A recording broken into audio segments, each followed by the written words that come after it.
Hi everyone, my name's Lorraine and welcome to See Through the Big C. So this is a conversation all about cancer, and I'll be interviewing different people in the community, whether that's people diagnosed with cancer, healthcare professionals, or people caring for somebody with cancer. And I cannot wait to meet so many amazing people. So here we go.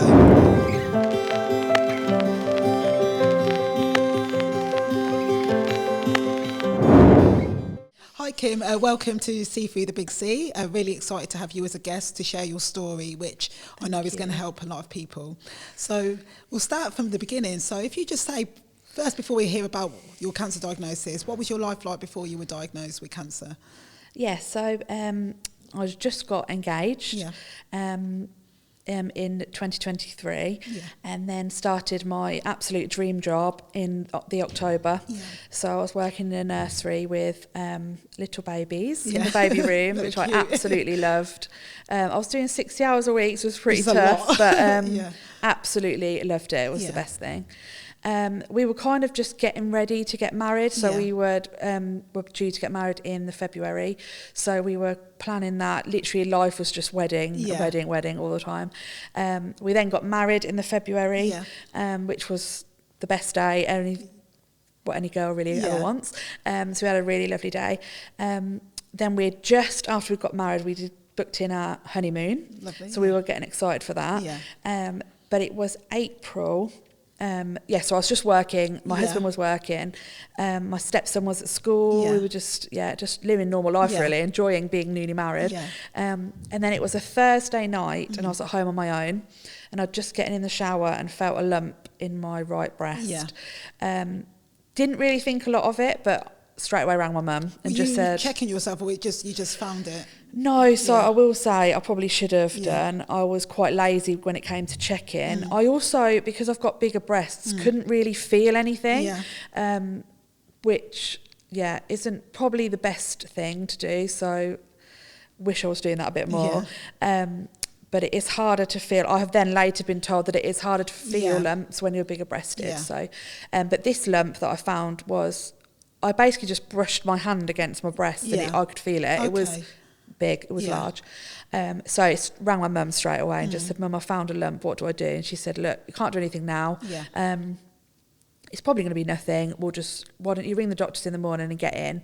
My husband came back, said, I think I've got a lump. He said, let me feel it. Did feel it and said, okay, I think that needs checking. So again, I was just a bit like, oh, well, it's probably going to be nothing, but I'll get it checked. So in the morning, I said to my boss, look, I have found a lump. I need to get checked at the doctor's. So I called at the doctor's at 8 o'clock in the morning and was in by 11. Whilst I was in there, she had a feel. She said to me she didn't think it was cancer. She said, I'm going to refer you anyway on the 2-week referral list, but I don't think it's cancer, so please don't worry. So I kind of just went away from that thinking, it's going to be nothing. Over that period, I think I was just anxiously waiting for the appointment, but didn't really know what to expect. I just thought they were going to check it and tell me it was nothing.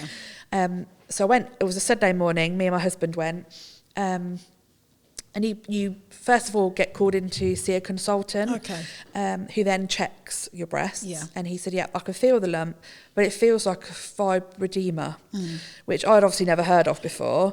But it's basically in a large cyst that is quite common in young people, which often need removing because they can turn nasty. So he said, I'm going to send you for an ultrasound and a mammogram, but I'm pretty certain it's not cancer. So I was anxious because he wanted me to have this test. But at the same time I was thinking, he's told me it's not cancer, so it's fine. I shouldn't worry, No. And my husband was with me in there. So he was like, it's fine, we'll be fine. So I had an ultrasound, had a mammogram. You don't get the mammogram results straight away, but the ultrasound you can see. So she said, there you go, I can see it. Doesn't look cancerous to me, but I'm going to do a biopsy just to detect whether there's anything else going on, whether it could be an infection. And then we'll get the results and let you know. So you have all of that done. Then you get pulled back into the room with the consultant who gave me a leaflet about a fibroedema and said, it's not cancer, but we'll call you in 2 weeks to discuss what we're going to do next. Because it will need removing, especially because of how big it was. The size of it. So obviously it was a Thursday, the 16th of May. I was due to have this appointment over the phone. It was about 10 o'clock in the morning. Thankfully, I was in the office doing some office work and my phone rang. And I knew it was the hospital because it always says no caller ID. Answered the phone and they said, oh, hi, just wanted to let you know you need to come in urgently at 1 o'clock today. And I was like, I'd been told it was a phone conversation call, at 1. Could you tell me over the phone because it's a bit difficult to leave work with the job I'm in? No, we can't tell you over the phone. You need to come in. So straight away, I knew exactly what it was going to be. But then I kept talking myself out of it and thinking, no, it's not going to be that. It's just going to be a fibroedema and it needs removing. Maybe it's infected. I need antibiotics. So I called my husband, but unfortunately he was working not locally. It was a bit further away. And he said, I'm not going to get back in time. So I said, okay, I'll ring my mum. Who then said, well, if they've told you it's not going to be cancer, I'm sure it's going to be fine. And they haven't told you to bring... I know that quite often they can tell you to bring somebody with you. They hadn't said that to me. So from your point of view, you're still not too sure, Yeah, and my mum just said, I'm sure they would tell you to bring somebody if it was going to be bad news. So I was like, okay, I'll go on my own. She then rang me back about 10 minutes later and said, actually, I don't feel comfortable you going on your own. I think we should go together. Anyway, so we went to the hospital that afternoon. She picked me up from work. Went to the hospital, got called in with the consultant, but it was a different person this time. And there was a nurse sat in the room. And I just thought, oh, this is a bit unusual. But then I suppose everything was new, but this had never happened to me before. So I didn't really know what to expect. Didn't know anybody who'd ever had cancer. So I just assumed this was just normal. And I sat down and he literally just said to me, we've had the biopsy results, you've got cancer. And that just straight in. That was it, And I laughed. Because I think it was a bit surreal for me. I looked at my mum and we were a bit like, okay. So the first thing that I said to him was, okay, but am I going to die? I think because you just assume that's what comes with cancer. Because you said you had no experience of it before as well. I've never met anybody who's ever had it before. Or I've heard of people, but they've been a lot older than me. I was only 31 at the time, so it was a bit of a shock. And he said, yep, the biopsy results have said that you've got grade 3 cells. Straight away, my mind was like, well, what does that mean? I'd only ever heard of stages of cancer, so I assumed that that's what it was. And the nurse said, okay, hold on a minute, just stop. We need to explain to Kim that actually stages and grades are very different. So she said, you are at an early stage of cancer. You've got early stage breast cancer, but you've got grade 3 cells, which means that they grow very rapidly and aggressively. So I said, okay, so what does that mean? And they said, well, we need to send you for a mammogram and another ultrasound, and we need to do another biopsy, and we also need to send you for genetic testing. So all of this was happening in this one room, and I'm thinking, you've literally just told me I've got cancer, and my whole world has just changed. And me and Mum didn't really know what to do. The consultant left, and then the nurse came to me and said, right, is there people you need to contact? And I was fine up until I knew I needed to call my husband and let him know. And I started to get a bit upset, and I said, I don't want to talk about it at the minute. I just want to get what I need to do out of the way. It was really difficult because I was with my mum, which was brilliant because she was amazing. But I just needed to be practical at this point. What do I actually need to do? So obviously I needed to ring my husband and tell him that this is what had happened. But at the same time, I thought, I don't really want to do it over the phone because this is quite a big deal. And in the end, because of all these appointments, I was having these mammograms and ultrasound, we ended up having to text each other. So I had to tell my own husband through text message that I'd been diagnosed. Because once you had been told by the consultant, did they just pretty much start straight away that day then, did they? Yeah, so this was like an afternoon appointment, and then you get sent, I had to go and get sent for some more tests, and then I would have found out the results of the tests in a week's or so time. But I was told that I would need chemo and surgery and radiotherapy. They did. The nurse told me that once the consultant had left.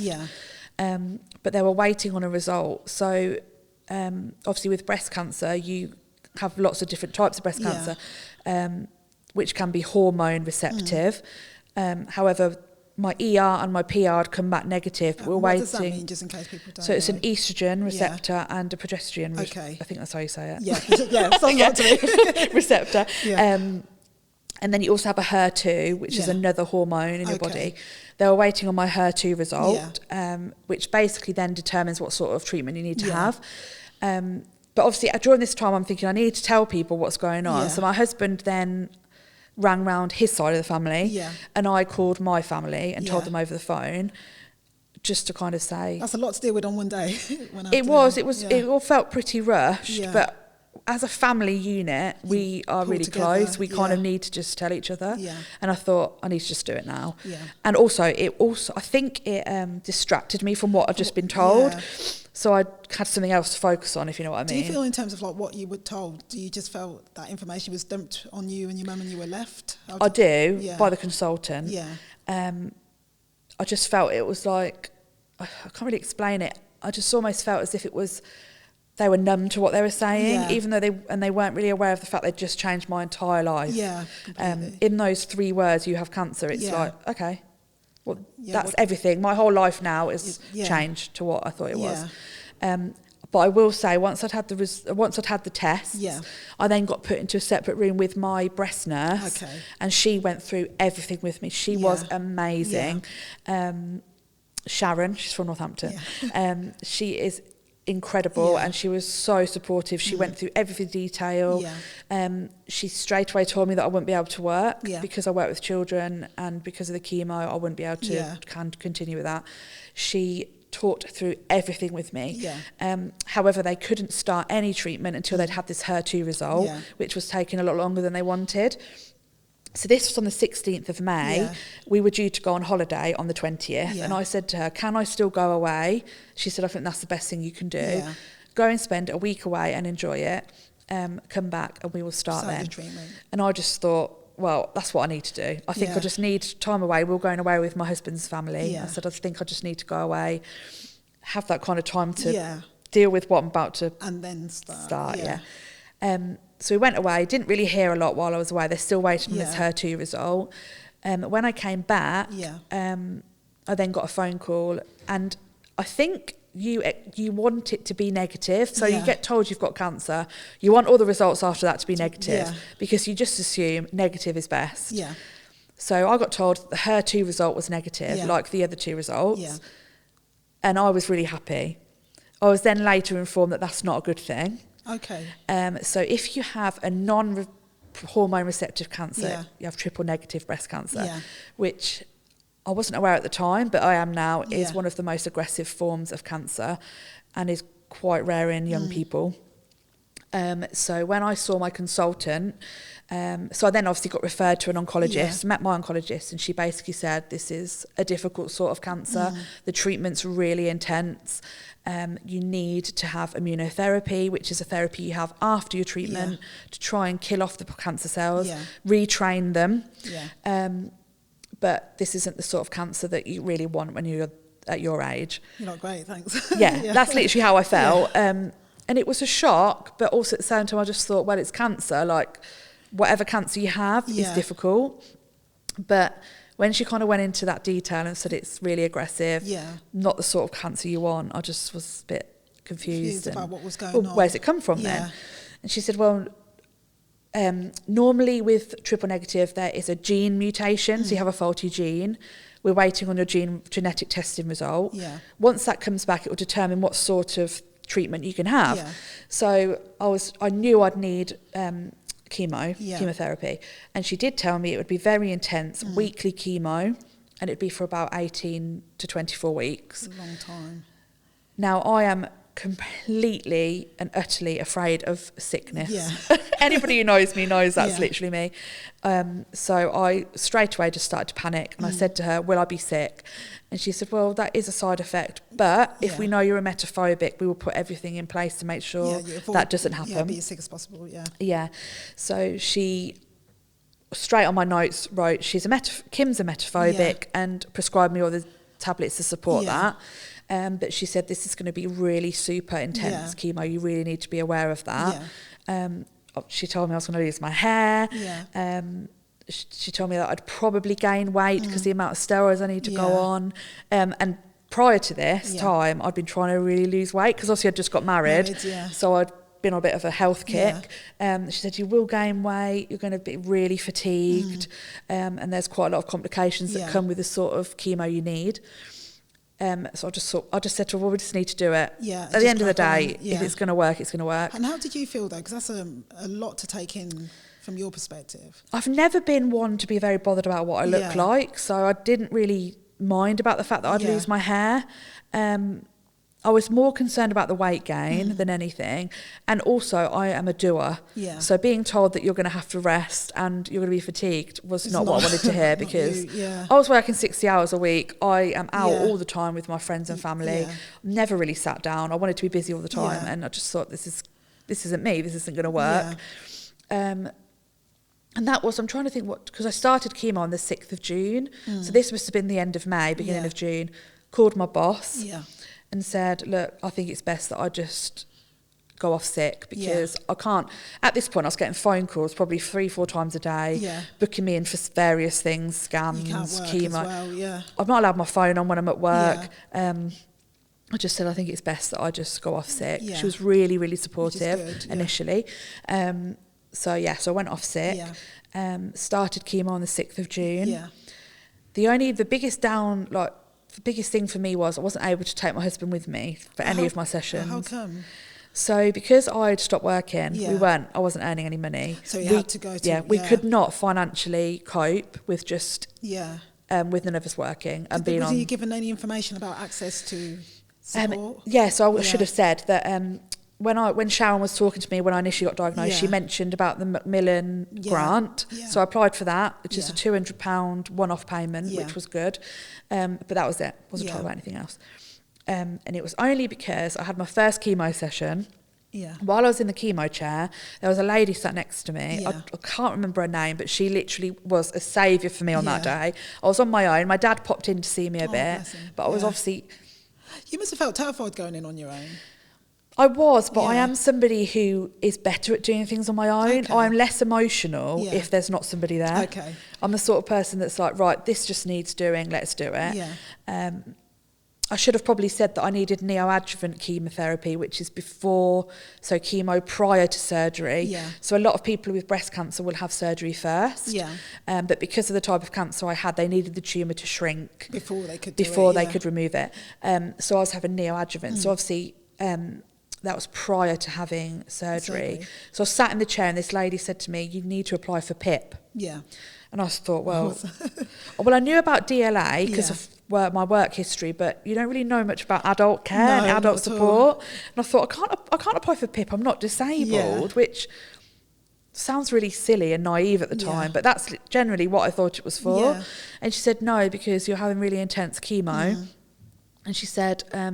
and that's going to be your support network while you're off sick, because statutory sick pay is nothing. It's not to live on, no. It was just pointless, really. So I applied for PIP whilst I was sat in that chemo chair. I was in the chemo. Each chemo session was about 7 hours long. That's a long time. Because I was having 2 chemos, and on top of chemo, I needed immunotherapy. Because of the cancer, the type of cancer I had. So I was sat in that chair for a long time. What do you do to keep yourself occupied? I love reading, so I got into reading. And also, my dad treated me to a tablet, so I was able to watch some programmes while I was busy. It's a long time, 7 hours, and I had a couple of people who would pop in and see me if they were at the hospital, but realistically, people need to work. And I think this is another thing. Life has to just carry on because for other people. My life had changed entirely. My whole world had stopped. But everybody else has to carry on. And I've always been somebody who likes to think about other people anyway, but I just felt that it was important that people could carry on as best they could whilst I was going through what I was going through. So I had the chemo, so it was through a cannula to begin with, but I have really, really bad veins. So the nurse said to me, we're going to have to get you a PICC line. I didn't even know what PICC line was. I'm not going to lie to you. I had no idea about any of this. No. So they put me in to go and have a PICC line put in, which was a saviour for me because I have really bad veins. So I had all my chemo through the veins. The bloods was taken through the PICC line. So then I was obviously having weekly chemo. So then whilst I was having the chemo, I was then having every 4 weeks, I was having an ultrasound to check if the tumour was shrinking. Initially it shrunk. Towards the end it didn't. And as I was having the chemo, my liver levels were going up and up to the point where they said, we're really worried about liver failure. If it continues to rise, then you're going to have to stop chemo. Okay. I don't really know how I felt about that at the time. I think it was a bit of a shock because I thought the chemo was going to kill the cancer. Yeah, so you can have your surgery. And the whole point of neoadjuvant chemo is that it's supposed to kill the cancer before you have it removed. Yeah. But mine didn't work. Yeah. My body didn't respond. Was it the type of chemo you were having? Could they tell you what it was causing? So what was causing that?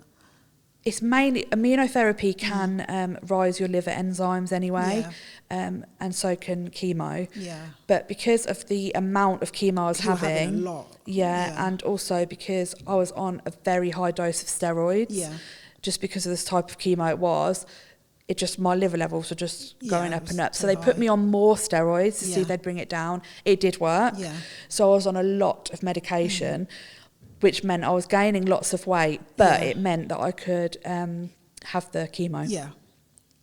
I then got moved onto a different form of chemo towards the end, had one dose of it, and my liver just completely packed up. So they said, we can't give you any more chemo, you need to go straight for surgery. Yeah.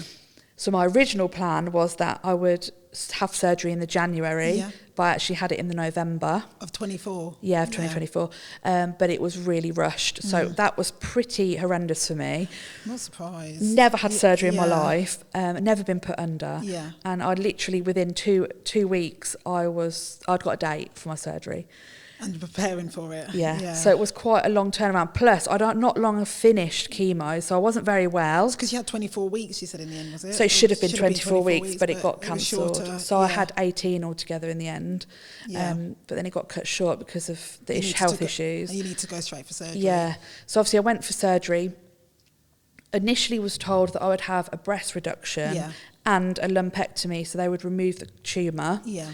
But because the chemo had ended so quickly and I had to have the surgery so quickly, my body hadn't properly had the chance to heal, so they couldn't do the reduction. They just had to get the cancer out, basically, is what they said. The cancer needs to be removed. We haven't got time for anything else. So I had the cancer removed in the November. I can't remember what the date it was. No, I should probably remember that date, really, because it's quite a significant date. Had the cancer removed. 2 weeks later, me and my husband went, and they said, you've got a complete response, so there's no cancer left. You must have been, like, how do you feel? I was an absolute mess that day. Now, I hadn't really cried throughout all of this, but when I was just on the go, like, and it was just like a autopilot, kind of just wanted to get things done. But he said, so the chemo hadn't killed the cancer, but removing it had. Yeah. But when they removed the tumour, actually, the chemo had killed the cancer. Oh. So it hadn't shrunk, but it had actually killed the cells. So we left.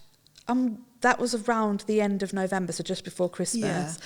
And I just felt a massive relief. I thought, you must feel weight off your shoulder. It was, but I knew that what was coming because I needed radiotherapy and immunotherapy. So I knew that it wasn't over. My journey wasn't over. Plus, I was on this massive amount of steroids because my liver was still failing. Yeah. So I knew that actually it wasn't the end of that. But that chapter was but it was just lovely to be able to say to people, I'm cancer free. I was told I was cancer free, so I told people that. Anyway, so we managed to enjoy Christmas, had a really lovely Christmas. I was just my hair was starting to grow back because I'd finished chemo. Had really horrendous chronic fatigue. So and that was a side effect of the chemo. They said, and also because of the liver failure, so that can kind of cause it. And also I was on the steroids, so I wasn't sleeping. So it's a bit of a combination of everything. Yeah. Had a really lovely Christmas and started radiotherapy in the January. And what was that like? So I didn't find the sessions difficult. I quite enjoyed them actually because it's about 15 minutes lying on a bed doing nothing. It was lovely. It was bliss. Yeah. But then I started to get infections in my scar, which is really quite normal. So you can get radiotherapy burns, which is what I got, which was pretty horrendous. And then it got infected, so it wasn't really pleasant. Really so we did that. That was all fine. They said that should have helped with the cancer. But this was all kind of at the back of my mind because I was having this investigation into my liver. Yeah, and what's going on with that? It was so bad. your liver ALT, which is a sort of thing, should be at between 15 and 30. Yeah. Mine had risen to just under 300. That's so it was incredibly high. And I think that took over everything else. That was going on. So even though I was having radiotherapy for the cancer, I just kept thinking, but my liver's in failure. I've never drank. I've never smoked. What's happening with my liver? And then my mind just immediately went to, well, the cancer spread to my liver. That's just what happened to my mind. And I thought, so I said to my consultant, I want an MRI. And I want a liver biopsy. But because in between all of this, I was so poorly, they couldn't push for any of that to happen. I couldn't walk very far. My husband was having to push me in a wheelchair. I remember going to see McFly, because I'm a big McFly fan, with my cousin, and she had to push me in a wheelchair because I just couldn't. I was just completely... And is that from all the treatment? Because obviously you went through chemotherapy, then you had surgery, then you had radiotherapy. Yeah, I think it was that, but also I think it was mentally. I think I was on such autopilot and kind of adrenaline rush. I never gave myself time to really... stop. And I was resting. But also I was just thinking about everybody else all the time. My priority was, is my husband okay? Is my stepson okay? Are my parents okay? I didn't even really give myself the chance to process what I was going through. Was there anybody that you spoke to at all? Like so I had a few. So I met a few friends. So on the day that I got diagnosed, one of my friends who I used to work with was actually sat opposite me. She'd not long been diagnosed herself. We didn't say anything on the day, but we messaged in the evening and found out we'd both been diagnosed. She had been diagnosed a week before me. And in a way, that was such a blessing because we just supported each other then. So that was really good. And it was good to ring her and just be able to say, I'm struggling with this. And she said, I completely understand. Because family and friends are amazing support networks. But unless they've actually been through it, they don't understand. And it's the irrational thoughts. So how frightened you are. That you could actually share that with her. And she completely understood. So I'd lie awake at night thinking the cancer's spreading around my whole body, when realistically the chemotherapy was in my system. That probably wasn't happening. But she would be like, completely understand, because I'm the same. I also met a couple of ladies in the chemo suite who I'm still in contact with. And then also breast friends in Northampton were really supportive, and they've got a Facebook page. Any questions I had, I'd write on there and people would respond to me. Which is good, because you want that kind of instant access, because if you have to wait for the medical professionals, it could take a long time. And it was more it's like you have questions about medical things and people can't answer it, but it's more the support. So it's people saying, I hear you, I understand you, I get it. It's okay to feel how you feel. Don't without beat yourself up. And like I said, I'm lying awake at night, I can't sleep. Just put the telly on and enjoy. Read a book, it's fine. You're not at work. Because you almost feel like you've got a sense of responsibility. You have to carry on normally, but actually you can't. You just physically can't do that. Life is so different. So that was really good, a really good support network. And I will say my breast nurse was incredible. And that was, you said, Sharon at the hospital? Sharon, at Northampton. Actually, to be fair, all of them are amazing. You just ring them and they'll speak to you on the end of the phone and push you for whatever you need to be seen. If you're worried about something, get you an appointment with your oncologist. If you're worried and you want a scan, they'll get you a scan. So I'd finished radiotherapy. My liver was still pretty horrendous. Went for this MRI and found that I'd got, basically my liver was failing due to the treatment. So there wasn't cancer, which was brilliant. Obviously, all this time I've got a PICC line. I was having immunotherapy, but I could feel a change for about so this was probably about April, May time in 2025 last year. My arm was gradually getting bigger, my left arm, swelling. And I kept saying to the EB, which is an emergency assessment bay in Northampton, which is basically like a A&E for cancer patients. I kept saying, there's a problem with my PICC line, my arm's swelling.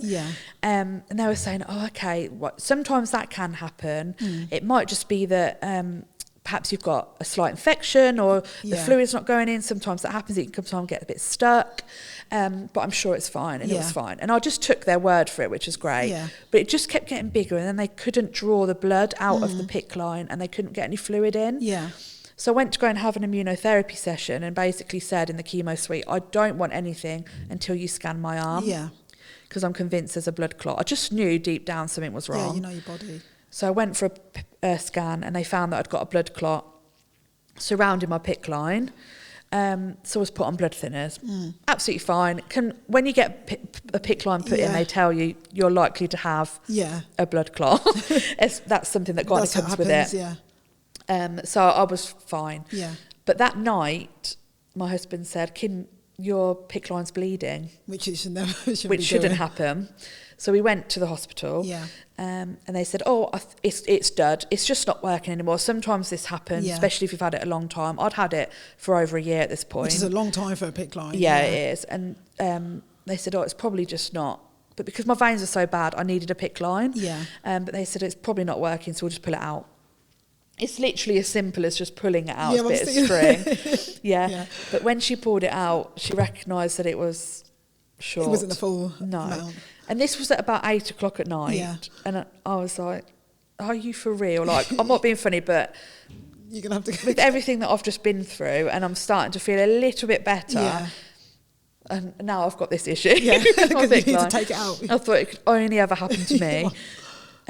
So I had to go and have an X-ray, which they couldn't see on the X-ray if there was any PICC line left. So they sent me home that night and said, "Come back in first thing in the morning, and we'll get the radiologist to have a look, because they can see a bit better, might be able to enhance it." Went back in the next day, and they said, half of your PICC line is left inside of your body. We need to remove this ASAP because this is really dangerous. Well, I just thought, well, how are you going to remove? It's literally stuck in my vein, like. Which is I've never heard that before. No. I don't think it had ever happened. Well, the doctors gave me the impression it hadn't happened, so it frightened me a bit because they were very shocked about it. So they said, "Right, we need to get you in for emergency surgery." So I went up. The radiologist, and he gave me surgery on the same day. I wasn't put out. It's just local anaesthetic. And he said to me before we went in, "I need to pre-warn you, if I can't remove this, you're going to have emergency surgery. You'll have to be put under." And it's pretty nasty. And I thought, I just really don't want any of this. This is horrendous. And I was really frightened. I can't even tell you why. But you've been through a lot, though, when you think about it. And I just think it was something that was really unexpected. You don't get told any of this when you have a PICC line put in, and it's not something that happens common. So it's a bit like, well, what's going to happen? So I was on the table, and I was in there for 45 minutes, and it was like something I can't even describe. When he removed the PICC line, the whole room erupted. Like the nurses, they were all clapping, cheering, like so excited that they removed it. For me, I was like, was it really that big of a deal? Like, it sounds like it was a big deal. I literally just removed a bit of wire from my body, and apparently it's amazing. Anyway, that made me feel a lot better. So obviously we left. The only problem is, because of what had happened with the PICC line, I then obviously had this blood clot, but my veins had collapsed. Oh, God. So not only had I been through all of this treatment, I now had to deal with the fact that I'd got a failed liver and my veins were collapsing, which they said they've never seen in somebody as young as me because of this. There's normally another health risk or another health reason. This is just because of a blood clot and because of the PICC line. Oh, God. So they said you're going to have some surgery to open your veins up. But we're aware that your body's still not well after chemo, and also that we're aware that you're in liver failure. And also on top of that, you've gained so much weight, it's not safe to do any surgery. So obviously I'm thinking, well, I'm still on steroids for my liver. My liver's failing, but without the steroids, my liver's going to fail more. With the steroids, it means that I can't have the surgeries that I need. What are my options? And because I'd been declared cancer-free, they signed me off, and because they basically said I can't have immunotherapy anymore because my liver was failing, they signed me off from oncology. And that was it. They literally said, we don't need to see you anymore. We can't offer it to you anymore. So you've been referred to all these different places in the hospital who will then deal with it. And the EB were amazing. So I was put under their care, was in there weekly for blood tests to check everything was working, check how my liver was doing. It kept kind of going up and down, but it was always too high. But obviously I didn't really have any answers. Nobody was really helping me. The support wasn't really there. So once you were told you were kind of just discharging and you left on your own to deal with it? You're literally discharged. And they say, you can see the Macmillan psychologist if you like, but it's up to you. And then that's it? That's it. Then how do you move forward then? So that's when I kind of hit rock bottom, I think. I really struggled then. Yeah. I had the most amazing support system around me ever. I can't even put into words how amazing my family and friends have been. But there was no professional help after that. Yeah. As much as I was being seen by the EB and by the oncology doctors there, I didn't have a consultant I could go to. I had kind of lost a little bit of faith in the NHS and a bit of trust because of what had happened with the PICC line. And I just was beating myself up a bit. I felt like I'd failed or my body had given up. I was thinking I was 32 at the time. I'm only 32. Like, I've just got married. We were supposed to live the best lives and now this is what we're having to put up with.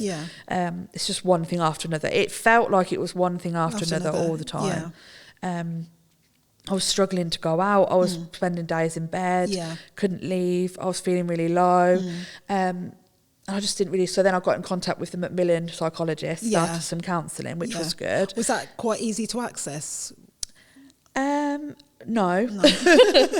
You can get referred to them, but the waiting list is so long. How long? So I waited about 6 months. It's a long time. Before I could when you needed it before that. Yeah, and they say you can speak to talking therapists. Yeah. I had an initial assessment with them and thought, I don't think this is the right thing because they're not cancer specialised and they don't really understand what my concerns were. It needs to be specific, And the thing is, your whole life is so consumed by the hospital when you're going through treatment. So my treatment altogether was about 20 months. You're so consumed by them and you're there all the time and you've got the consultant you can ring, people you can ring. And then you just get dropped and you just have nowhere to go. I mean, as a breast cancer patient, you always have contact for the next 5 years with the breast nurses. But they're so busy with new patients. That's true. When you call them, you don't always get a phone call back because they're so busy. And it's nobody's fault. It's just how it is. But the fear of reoccurrence just got worse and worse for me. Because you had no outlet to talk to about it. Yeah, and also because I didn't really understand what triple negative was. So I bought all the books, did all the Google searches, which I should not have done. I joined a group on Facebook about triple negative to find out a bit more. But it just frightened me more because you had no one else to like talk to in more detail about it. And as much as you express your concerns to your consultants, I feel like it's their job, so they just tell you what they need to tell you and that's it. There's not much compassion underneath there. That's kind of down to the nurses, but then the nurses are so busy, you can't always get an appointment to see them. And I'm a talker, as you can probably tell. I like to talk to people about what's going on. I don't like to hold things inside me. I'll always speak about how I'm feeling, but I'm also very positive. So for me to feel negative, you knew then that you needed to I knew that there was something not quite right. Anyway, it all came down to the fact that these steroids were messing with my body a bit too much. My hormones were all over the place. I probably should have said during the chemo, I was put into a menopause. And what normally happens is you get your periods back once you've finished chemo. Mine didn't come back for a while, but because of the steroids, my hormones were all messed up everywhere. So in the end, the decision was made that I'd come off the steroids and we'd try and see whether the gastroenterologist could support me with my liver and also might support the fatigue that I was having because I was chronically fatigued. None of that helped. So my liver just kept getting worse. However, I then was seen by a gastroenterologist who has now put me on kind of a right diet to use and how to prevent it from getting worse. But they said they're not massively concerned, but obviously for 33 years old to have liver failure is quite a big deal. But it's just going to be monitored. The weight gain, obviously, I'm really struggling to lose the weight because of the steroids, but my hormones basically are a bit all over the place. So I was initially diagnosed with Cushing's syndrome, which is to do with your cortisol levels. They are saying my cortisol levels are better, so that's good. But so I'm kind of at a point now where I'm trying to manage the fatigue, manage the weight loss, manage the liver failure, but I've also am having issues with my bowels, so that's an ongoing issue, which they believe is ulcerative colitis, caused again by the chemo, by the treatment. And also on top of that, I've got these veins that are failing. So it still feels like I'm in the midst of it all. Yeah. And I probably should have said I don't have any gene mutation. Yeah. So my genes came back negative, which is brilliant for the rest of my family. But then you can't attribute, why did this happen? Yeah, it's difficult for me because I don't have a reason as to why I was diagnosed with that cancer. Does that make you angry? I have days where I feel really cross. I think for me, it's not the cancer, it's when it happened. Because everything was like you just got married. Yeah, everything was just amazing. I just think everything just got stripped away from me. Yeah. My dream job, we'd just got married. Yeah. Our first year of marriage, when it should be so exciting, happy, go on your honeymoon. Yeah. I don't know, you have nice days out together, you go out. It was just all taken away from us. We just were left with me at hospital all the time, and my husband was just working constantly. We struggled a bit in our relationship for a while because he felt guilty that he couldn't be there to look after me. A lot of the care, my parents looked after me a lot. His parents looked after me as well.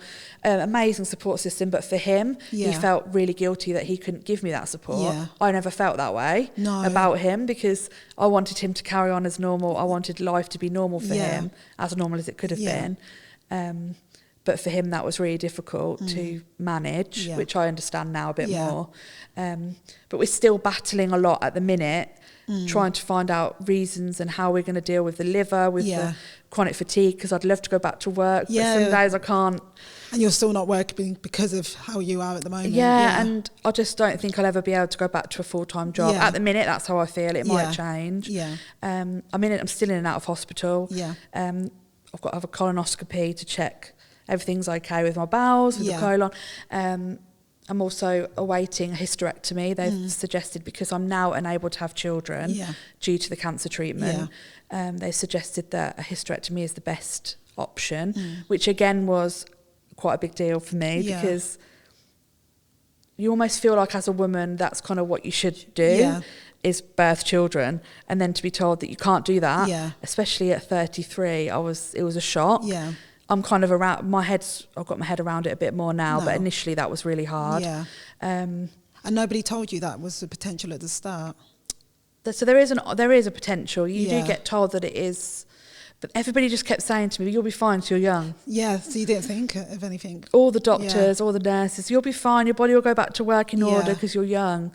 But it's just not safe enough to do it. And my body just didn't like chemo, any treatment really. It obviously just rejected everything. I don't know why, but I'm still here to tell the story. Still here to tell the tale. Even though you've been through a lot. So I just think, well, I've been through all of that. I'd do it all over again if I had to, because I still get to be here. Exactly. But so we're still battling a lot, but we're coming out the end of it. It's the fatigue is the hardest for me now, and the limited mobility. I can't walk for very far, or for very long. Get really tired really quickly. And I think going from somebody who was really active, working 60 hours a week, I loved being out and about. I went to the theatre, went to London, I loved all of that. That's all been stripped away from me now, and I'm just having to adjust to being this is my new normal. This is now who I am, which is hard to explain to other people who knew me back then. But this is just who I am now, and actually cancer, it strips everything away from you, but then shows you my perspective on things have changed so much. I just think the little things that used to bother me don't anymore. Matter. Money is just, we financially struggled due to having cancer, and we still have struggles now, but it's not about that. I'd rather be here and have no money than 100%, be, not here, the alternative. And I remember one thing my oncologist said to me before she signed me off. She said, you have been through the most horrendous time. She said, this has been hard, and for somebody your age, this is difficult. But she said, it's better than the alternative. And that stuck with me because... And that's what kept you going forward. It has. And the other thing is, when you have breast cancer, you get given a lot of support after that. So I'm now, forever, I'll have yearly mammograms. For 5 years I have open access to the breast surgery, so if I find a new lump, have any concerns, I can call up and get an appointment. I don't need to go to the doctors. And I think lots of charities, I've had to do a lot of research myself, but lots of charities support even after you've finished treatment. Which is as important as well to get that support. Yeah, it is. Because after treatment, once you've finished, I think is actually harder than when you're going through it. And speaking to the girls that I met during my time, they're exactly the same. Yeah. We're all kind of feeling how I'm feeling. So the biggest thing for me now is learning how to manage the fear of reoccurrence. Every day I have to take a day at a time, kind of do my best. If I have a good day, go for a walk around the block. If I'm having a bad day, it's okay to stay in bed. It's okay not to be able to do a lot. And to say no if I need to is what I'm learning every day. Which is important. And I mean, you're 33 now, so you're young. And I know one thing we had a brief conversation about is that you want to, as a young person, use your story to educate others, because we don't often get taught about how to check our breast, or actually, I'm in my 20s, 30s, I actually could be diagnosed with cancer as well. That's something that you want to take forward in your next chapter of your life. I'm really passionate about early detection, but also I want young people to know that if it happens to them, it's okay. It's not as scary as... I was so frightened, and the idea of cancer was really scary, because I think it's scary, don't get me wrong, and your life changes, but it's not as scary as perhaps some people make it out to be. It's doable, it's manageable, it's hard, but you can do it, kind of thing. And also, I know I was frightened of going to the doctors and getting it checked, but I'm so passionate now and just want people to go and get it. If you don't think there's something right with your body, follow your instincts and do what you think is right, and get the help that you need, especially for young people, I think. I'm really passionate about that. And I just want people to know that you're not on your own, sort of thing. I think that's another thing, because I did feel quite alone initially, but there was so much support out there. And people, and your family and friends they're just amazing people. And you realise who your people are, and who's actually going to be there for you and understand you, and never get offended if you have to cancel. So it sounds like you had good people around you. I did, I really did. You really I still did. do, they're and amazing. You still do, and like you said, you're still here, and that's the main thing. That's what's important, So thank you, Kim, for sharing your story. Sorry if I talk too much. No, you never talk too much. It's really important, because like you said, somebody who's diagnosed when you're 31, really young, nobody really talks about triple negative breast cancer or being diagnosed so early. So if you can spread the word to help people, then whatever age you are, then that's a positive thing. So thank you for taking the time to do that. Thank you. Awesome. Oh, thank you, Kim. That's okay. Thank you for listening to the See Through the Big C podcast. I hope you took a lot of value from the stories that is shared, and that it hopes to either educate, motivate, or inspire you to take action. So thank you for listening.